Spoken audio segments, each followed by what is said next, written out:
আসসালামু আলাইকুম সবাইকে, গুড মর্নিং। সকাল সকাল ঘুম থেকে ওঠার পর দেখি পুরা ঝুম বৃষ্টি হচ্ছে। মাঝে মাঝে মনে হয় যেন পোল্যান্ডের ওয়েদারটা বাংলাদেশের সাথে করে নিয়ে আসছি। এই বৃষ্টি, এই রোদ, যে একটা অবস্থা। আর আম্মু আমাকে খালি বলে যে আমি আসছি নাকি বৃষ্টির দিনে। তাছাড়া নিউজে দেখাচ্ছে যে টানা পুরো একটা সপ্তাহ পর্যন্ত বৃষ্টি হবে। 16 জুন থেকে শুরু হয়েছে, 22 তারিখ পর্যন্ত টানা বৃষ্টি থাকবে।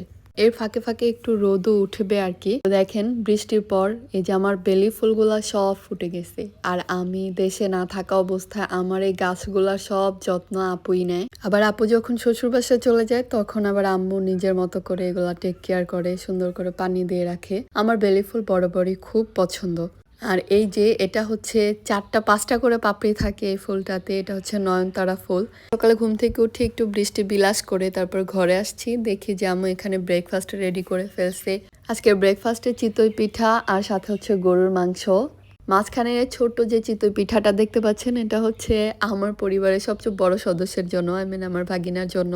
তো খাবার বেড়ে টেরে আম্মু টেবিলে অনেকবার ডাকছিল, কিন্তু টেবিলে যায়নি, কারণ জানালার পাশে বসে এত বেশি ভালো লাগছিল যে বাহিরে একটু কিছুক্ষণ আগে বৃষ্টি হলো, আবার তার মধ্যে বৃষ্টি হচ্ছেও, আবার হবে। তো ভাবলাম যে বৃষ্টি দেখবো আর জানালার পাশে বসে বসে এখানেই খাবো। আর টেবিলে খাওয়ার চেয়েও কেন জানি বেডে খেতে বেশি ভালো লাগে, যদিও এটা খুবই একটা খারাপ অভ্যাস। তো যাই হোক, দেখেন শেষ পর্যন্ত আম্মু পুরো পাতিল ধরে নিয়ে আসছে যে এখান থেকে নিয়ে নিয়ে খাও, কারণ কষ্ট হচ্ছিল, টেবিল পর্যন্ত যেতে পারছিলাম না। তারপরে যে খুব মজা করে চিতই পিঠা দিয়ে গরুর মাংস পেটটা ভরে পুরা খাইছি অনেক দিন পর। আর বাহিরে এত সুন্দর বৃষ্টিময় ওয়েদারে এরকম ব্রেকফাস্ট গুলো অনেক বেশি ভালো লাগে। পুরো মনে হয় যেন ওয়েদার ডিমান্ডের সাথে চলে যায়। তারপর আম্মু ছোট্ট একটি স্টিলের বাটি এনে দিল এটাতে হাড্ডিটা খাওয়ার জন্য, কারণ ভেতর থেকে কিছু বের করতে পারছিলাম না, কাচের বাটি ভেঙে যাবে। ব্রেকফাস্ট করার পর তারপর ছাদের উপর চলে আসলাম। আর চলে আসার পর দেখি যে আমাদের গাছের সব আম শেষ, একটা আমই ছিল। আর এই যে হচ্ছে আমটা, দেখেন আমটা মাশাআল্লাহ এত সুন্দর করে পেকেছে। তারপর এটা খুব মজা করে খেলাম।